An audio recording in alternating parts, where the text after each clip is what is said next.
Grahame White Type 20. Before the war, the Grahame White Aviation Company Limited had acquired the British license for the manufacture of the Morane-Saulnier monoplane, several examples of which were built in 1914 and 1915 for the Royal Flying Corps. After the outbreak of the war, the company became contractors for the BE-2C, but maintained a design office and built a series of prototypes of their own design. In 1916, the Grahame White Type 20 appeared. This was a small single-seat biplane powered by an 80-horsepower Clerget rotary engine. The basic structure of its fuselage was virtually that of the Morane-Saulnier Type G, or Type H, but formers and stringers were added, ferrying it out to a circular cross-section throughout its length. A conventional tailplane and elevator were fitted, and there was a fixed fin.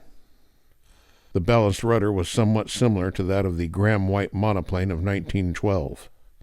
The Grahame White Type 20 had single-bay wings of unusually thick airfoil section. The great gap, which may have been chosen because the pilot sat under the center section, gave the aircraft an ungainly appearance. Ailerons were fitted to upper and lower main planes, and duplicated flying wires were faired together to reduce drag.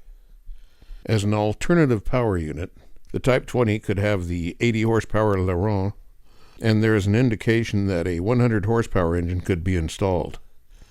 A speed of approximately 100 miles an hour with an 80-horsepower engine was claimed, but the aircraft never underwent official trials and no authenticated performance figures are available.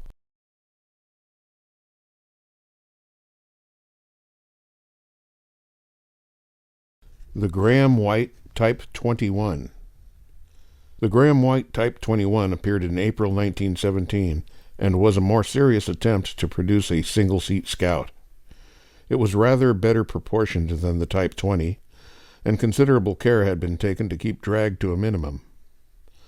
As on the Type 20, the basic box girder of the fuselage appeared to be that of the Morane-Saulnier monoplane, but was not fully faired. A rounded top decking was fitted, and there was a headrest behind the cockpit. A more conventional tail unit incorporated a fixed tailplane. The high aspect ratio rudder was not balanced, and the vertical tail assembly had pleasing lines.